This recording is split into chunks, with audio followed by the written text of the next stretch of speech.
Kumusta po kayo mga kababayan? Kumusta po kayong lahat? Ito na po, matindi ito mga kababayan. Sandro Marcos, nagsalita na. Hinihikayat na pauwiin si Zaldy ko para harapin ang aligasyon para sa kanya patungkol sa flood control. Ngayon, panonorin natin mga guys at kayo na po ang bahala umintindi. At pero bagong lahat, baka kung pwede sana mag-isuyo lang na pa-like, subscribe, and share. Salamat. Ito na po si Sandro Marcos. Yeah, again, good afternoon, everyone. I thought this would be an opportunity, a good one, to face the media and update you all as to the goings-on of the House. I think it's no secret as to what's transpired. The vote for the speakership is currently ongoing. I just cast mine for Congressman Faustino Bojidi III being the lone nominee for Speaker of the House. Kung why Bojidi? Was Albi Benitez or Toby Chanco even chosen by Malacanang? First of all, it was not a matter of being chosen by Malacanang. Aside from that, Kong Toby said ayaw niya, and Kong Albi gave way for Kong Bojidi. How this works is, of course, it's a game of numbers, the magic number being 158. Kinausap at tinanong po namin ang mga party leaders kung sino sa tingin nila ang pwede maging speaker kapalit ni Speaker Martin Romualdez. At ang pangalan na lumabas lagi ay ang pangalan po ni Congressman Bojidi. We are a collegiate body. The speaker is primus inter pares and he serves at the pleasure of the majority. So, noong lumabas po ang pangalan ni Congressman Bojidi, yan po ang na-nominate bilang Speaker of the House. Sabi ni Pulong Duterte, cover-up move na naman daw po ito. Kayo daw po yung pumili kay Bojidi. Ano po? What did he Sabi say? ni Pulong Duterte, cover-up move na naman daw po. Itong pag-resign ni Speaker, tapos kayo raw po pumili kay Bojidi. Naku ma'am, baka style niya yun nung anak siya ng Pangulo. Pero I can assure you that we are consultative with all the party leaders. Pwede mo silang tanungin. We met for plenty of weeks. Kung nagpakita sana si Kong Pulong dito sa trabaho at sa session, baka makikita din niya. But I'm sure he's busy looking for the 51 billion that was spent in his district. Pero kung sinabi ni President Marcos nung magkaroon ng change of leadership dito sa... Actually, hindi pa kami nag-usap.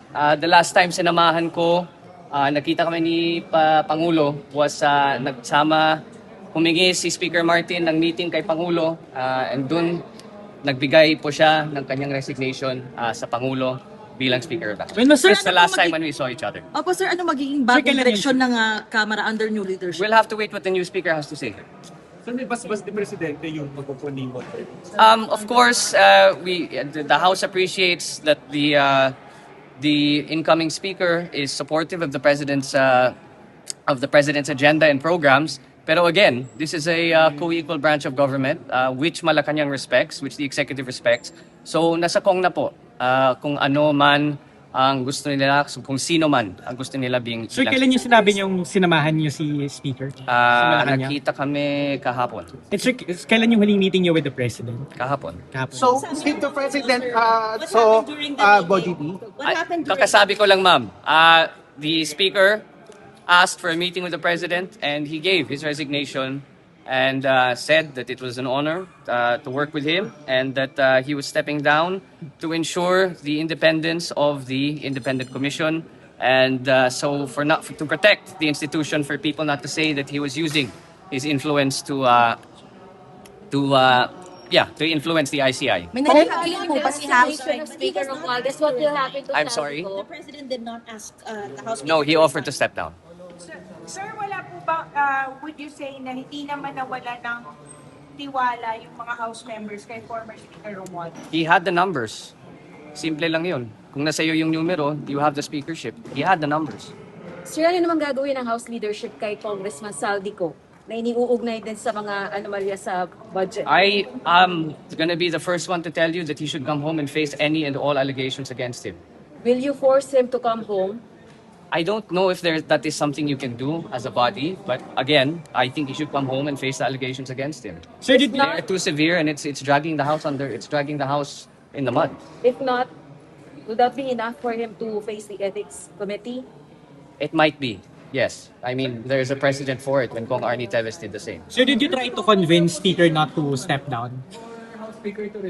That's not for me to do. If he wants to step down, that's his choice. Ni Presidente nung makita niyo yung resignation ni Speaker Romualdez? It was one of respect. Dahil nakita niya that he was doing it to save the institution and to give way for the independent body to have a fair and thorough investigation. How did you feel about it, sir? How did I feel about it? I mean, on a personal level, of course, nakakalungkot din. And the House members, because he did enjoy the majority support of the House, nakakalungkot. Anytime there is a speaker that is outgoing, nakakalungkot. But again, it was done for the sake of the institution, and hopefully, the incoming speaker, Boji D, will bring the House to great heights. One that is accountable and one that is answerable to the people. Kung hindi ba kayo natatakot sa mga protest this coming Saturday? Kasi parang pakiramdam, parang isa sa yata siguro sa nag-force kay Speaker Romualdez to resign is baka nga yung pressure sa kanya to ditong mga issues na to, especially marami na yung Para protest. sa kanya pa yan sagutin, hindi pa yan para sa akin. So magkakaroon ba ng Ano balasahan sa chairmanship ng mga committee dito sa House? Sa tingin ko, ma'am, nasa gitna po tayo ng budget. Kailangan natin ipasa ang pinaka-importanting batas ng ating bansa at yan po ay ang budget. So I don't think there will be any changes for now in the chairmanships or the composition of the leadership dahil lang it's too disruptive to what we are going through. pero after ng budget season, sir, Hindi po ako yung speaker, talaga yung speaker. Hindi naman ako nagde-decide. Pero bibigyan po ng position si Speaker si Martin Romualdez sa committee chairmanship? Again or po, position? hindi po ako yung speaker, so hindi ako makasagot ng tanong na yan. So no changes until matapos yung budget? Ano po? No changes po sa committee chairmanship? Hindi kaya ma'am. We start plenary debates on Monday. Hanggang madaling araw yan. And then there are no committee hearings actually. We don't do committee hearings during the plenary debate so that all members are encouraged to be on the floor. So kung walang committee hearings, wala namang kailangan baguhin in terms of the composition of the chairmanships and the leadership of the House. So yung comments na sinasabi ni Representative Marcoleta na parang cosmetic lang daw to, kailangan daw ng House ay institutional change. Okay lang yan. That's his opinion. I respect that. Pero, Kung kamusta sir, enough po yung resignation? I'm sorry? Yung moral ng House, kamusta sir? Well, again, the House has been under fire for the past few weeks. So obviously morale is low. But I'll be the first one to tell all of you some of that blame is deserved and warranted. So I think the House needs to reform. The House needs to be accountable, and the House has to be answerable to the Filipino people. And I hope that's what the leadership of Speaker Boji D brings. Do you think yung resignation of Speaker Romualdez will pacify the outrage of the public sa corruption? I don't know. That's not for me to answer. Pero kung di ba, laging Continue yung reform sa budget process. Of course. Hindi naman, wala naman yan sa speaker. That's for the whole institution. We are in the process, or in fact already finished,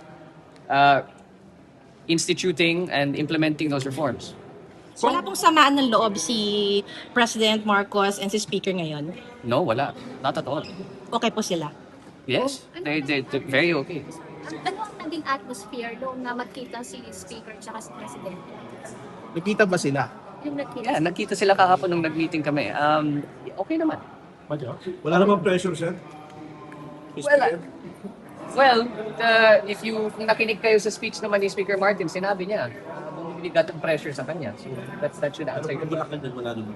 Major yung productive ng House during sa past few years, replicate mo kaya under Speaker D at saka yung mga committees, hearings, yung mga quad ko matutuloy pa rin po.